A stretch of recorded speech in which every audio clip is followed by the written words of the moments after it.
Ketika Kijung pulang kerja dan turun dari bis, dia melihat Mijung berjalan bersama dengan Pak Go.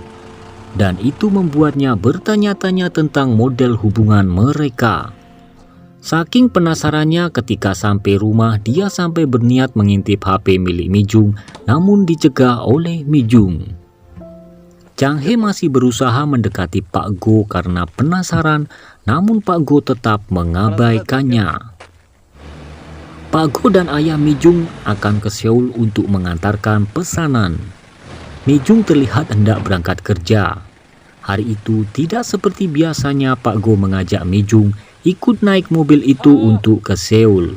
Sepertinya Pak Go mulai membuka diri dengan Mijung. Hubungan Mijung dan Pak Go semakin dekat. Tiap Pak Go gajian, mereka kerap makan bersama. Dan terlihat Mijung mulai menyimpan nomor ponsel Pak Go. Chang He disuruh atasannya untuk mempertahankan kontrak dengan salah satu toko, namun pemilik toko karena merasa sudah tua dan berpikir tidak ada yang meneruskan, maka malah akan menutup tokonya. Dia menawari Chang He untuk meneruskan tokonya. Chang He pun tertarik, tapi belum punya uang untuk membelinya. Teman-teman Mijung mencetak tiket pesawat dengan printer kantor dan diketahui atasannya. Lalu dipanggillah nama-nama mereka di depan orang-orang. Karena nama Mijung tidak ada, atasannya pun bertanya pada Mijung kenapa tidak ikut. Tentu saja itu membuat teman-teman Mijung canggung karena sebenarnya mereka menutupi itu dari Mijung. Chang He pulang kerja dan bermaksud baik dengan membelikan soju Pak Go. Dan ketika dia masuk ke rumah Pak Go, dia kaget melihat banyaknya botol soju di ruangan Pak Go. Dia berniat membersihkannya, memindahkannya keluar. Namun ketika Pak Go pulang, dia tidak berkenan dan bilang pada Chang He, apakah ketika orang lain menyeka kotoranmu kamu akan berterima kasih? Itu adalah ungkapan kemarahan Pak Go.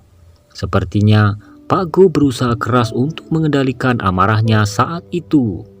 Dan karena perasaan itu juga, ketika dia membaca pesan dari Mijung, dia mengabaikannya.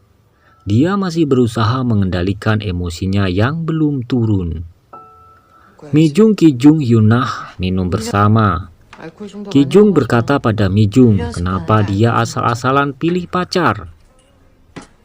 Yang dimaksud adalah Pak Go.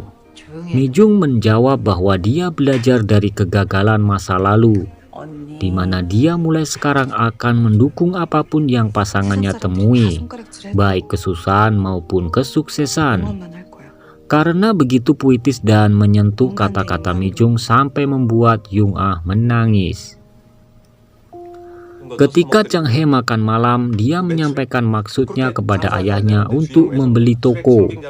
Namun ayahnya hanya mempersilahkannya, dia tidak menanggapi lebih jauh. Apalagi sampai memberikan uang sebanyak itu.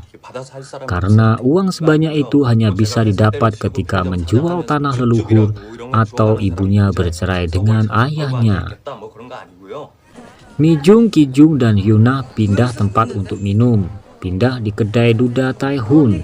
Di sana, saat mengambil bir, Kijung ngobrol dengan Taihun, membahas tentang kata maaf.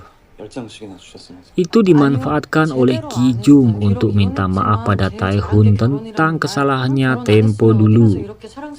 Dan hal itu membuat Kijung merasa lega. Mijung dalam hati dia masih menunggu balasan chat Pak Go.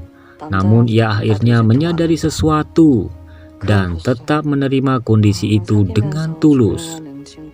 Saat makan bersama, Mijung mengetahui permasalahannya Pak Go. Dan malamnya ketika Pak Go minum, Mijung menungguinya. Dan mereka saling mendengarkan unek-uneknya. Pada akhirnya Mijung diberi es krim yang dibeli tempo hari oleh Pak Go.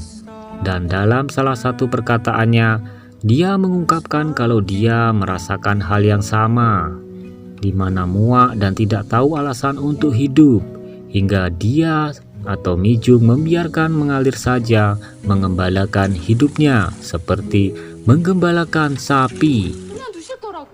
Areum telah mengambil kesempatan yang seharusnya untuk Chang He, dan Chang He marah. Dia mengumpat kenapa orang yang dibencinya selalu menang, sehingga dia bertekad akan mencintai Areum agar Areum bisa sial. Dalam puncak kemarahannya, dalam antrinya di ATM, dia tersentuh dengan seorang kakek yang akan ketinggalan bis dan kekurangan saldo. Akhirnya dia menolong kakek itu. Entah kenapa dia merasa bahagia dan menyimpulkan dalam permasalahannya, dia selalu kembali ke titik semula seperti ujian yang selalu bisa diatasinya dengan baik. Itulah salah satu sifat unik Chang He yang kerap reflektif.